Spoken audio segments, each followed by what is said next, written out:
We're back with more Madden 22 ratings talk. Now today we've got the running backs and we've got the tight ends. So we have the top 10 running backs, we also have got the top rookie running backs, and then we also have the tight ends to dive into as well. Now today I'm going to try a little bit different, do like little face cam, kind of more laid back ratings video, because I know talking about the ratings can kind of get boring. We're just going to kind of have just like a regular discussion about it today, kind of just go over some of the ratings, what we think, what we dislike, and all that stuff. Now if you're new to the channel and you don't want to miss out on any of the future Madden 22 uploads, make sure to subscribe, turn the bell icon on so you don't miss these videos when they go live. Now let's talk about the running backs first. This is always a polarizing one every year. This is one of the groups that just gets critiqued the most. This is the top 10. So we got McCaffrey still at the top spot. He was injured. He hardly played last year. He got dinged because he was 99. Now he's a 97. So they do ding you a little bit for like injury and missing time, but it doesn't seem like they do it too much. But it seems like they're kind of inconsistent. And I think that's what people have problems with, is that it seems like they ding other players more. Like if you look at Barkley, for example, it would appear that maybe he might have been dinged a little bit more. But either way, Henry at number 2 at 96. This is what people have a big problem with. We're going to get to that in a second. But the rest of the list, Nick Chubb at a 96, Dalvin Cook 95, Alvin Kamara 94, Aaron Jones 91, Barkley at a 90, Josh Jacobs at a 89, Zeke at a 88, and Joe Mixon at 88. Now, I'm sure there's going to be some other guys at 88, so what they do is they make this graphic, right? But I guarantee you there's probably some other 88 guys just based off the ratings from last year, how they ended. Like, I wouldn't be surprised if, like, Austin Eckler was around at 88, maybe Kareem Hunt, and maybe a couple other guys, but they just didn't put them on the graphic. So, let's talk Derrick Henry. A lot of people thought he should have been the #1 running back after rushing for 2,000 yards, and it was also his second year in a row leading the league in rushing. A lot of people thought he should be #1. A lot of people thought 99. Now, me personally, I don't really agree with 99. I can agree that, like, if you want to reward him for rushing for 2,000 yards, which is an incredible feat, I'm kind of for that. I think you reward the guy that did that because we've just only seen a few guys actually rush for 2,000 yards. Do I think he's better than McCaffrey though? I don't, and I'll tell you why. Now, again, if you want to reward him, make him the #1 guy, or even tie him with McCaffrey, I think I would have been on board with that for sure. I think Derrick Henry is just phenomenal, but I think when you're talking about the two players, right? McCaffrey's undoubtedly the best back in the league. I don't care if he was hurt last year. Like, we know how good he is. We're not going to pretend that he just all of a sudden isn't good anymore. We're not going to just pretend that we forgot what he did in 2019, which was ridiculous. 1,300 rushing, over 1,000 receiving. I don't know, ton of touchdowns, probably like close to 20 touchdowns, right? But we haven't seen a lot of people do that. I think the thing too is like the way the overall formula works in Madden, it's gonna favor McCaffrey because he has the benefit of the fact that he does two things at an elite level. Is he the best runner in the league? No, like Derrick Henry and Nick Chubb are like the best runners, and like Dalvin Cook, those are the best runners. I think they got the top 5 right. I am completely on board with the top 5.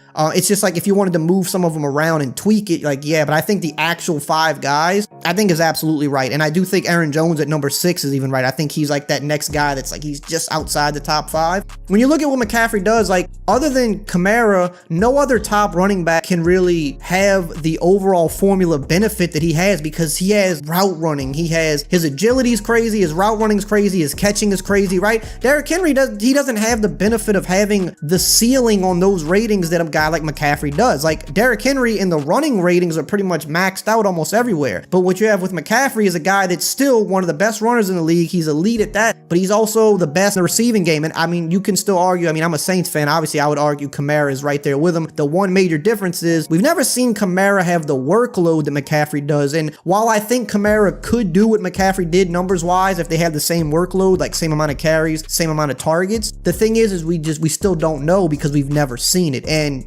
getting the workload that McCaffrey does, certainly, like, that makes it harder as the season wears on because your body's taking so much more punishment. If anything, I kind of think it's smart how my Saints use Kamara because he's always fresh. They don't overuse him. But I think that's why you know, again, if you want to reward Derrick Henry, I'm fine with it, but I think McCaffrey is like, if you're really being honest, he offers you something in both areas that just Derrick Henry doesn't. He just doesn't offer you pretty much anything in the receiving game.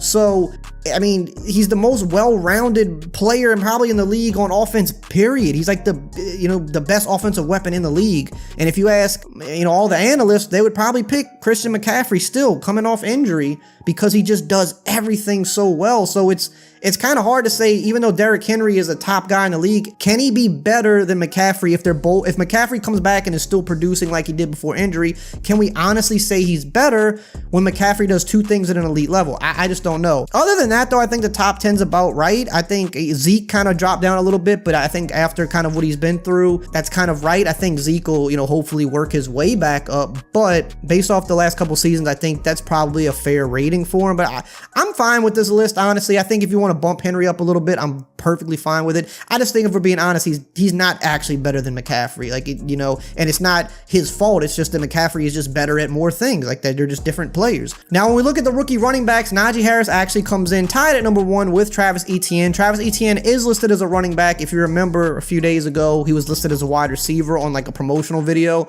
It was a typo. So he is a running back. They both come in at 76. Etienne's got the 92 speed, whereas Harris has 88 speed. So Etienne's probably going to be the best rookie running back in the game when you factor speed in with everything else.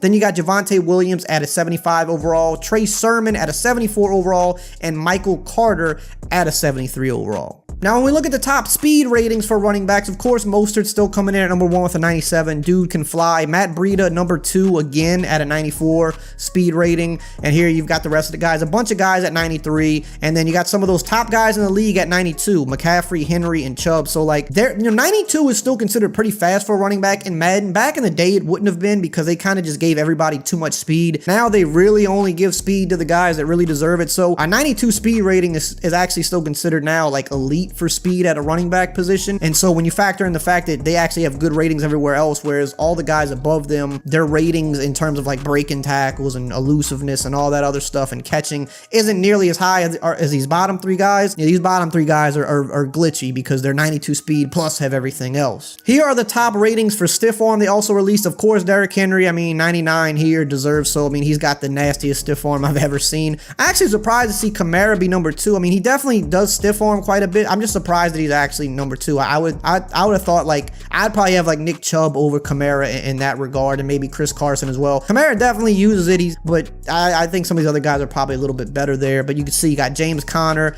Nick Chubb, Melvin Gordon, Ezekiel Elliott, Joe Mixon, Aaron Jones, and Saquon Barkley. And here are the top 10 tight ends. This is another list that I'm pretty okay with this list for the most part. Travis Kelce is the third officially revealed 99 overall. So we have 2 more.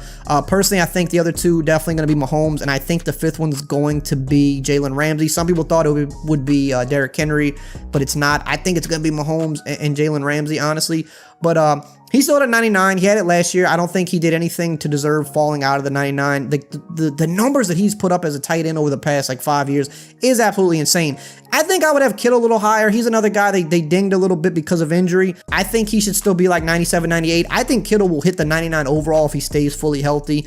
But Kelce and Kittle are they're kind of a tier above everybody else. And like, some people might think that's a disrespect to Darren Waller. Darren Waller is a beast, but the thing that separates Kelce and Kittle is how good they are as blockers, especially Kittle. Like, Kittle's just a phenomenal blocker.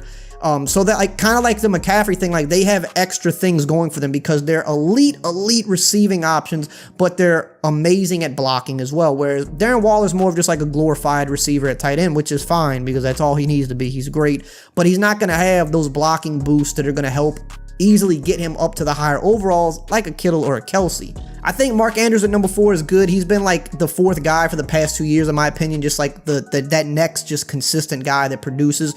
Hunter Henry, I'm kind of surprised is this high, only because he just hasn't really been too healthy, but when healthy, he's definitely looked like a beast. But I think he should maybe be dinged a little more. I would have maybe bumped up everybody else a little bit more and dropped him just a little lower. TJ Hawkinson, I think you could also make a case, maybe a slight bump. He was actually like quietly really good last year, but yeah, Rob Gronkowski, the reason he's still going to be high again, elite blocking, and he's still, even though he is kind of washed in many ways, he's still going to have decent receiving numbers because he's Gronk.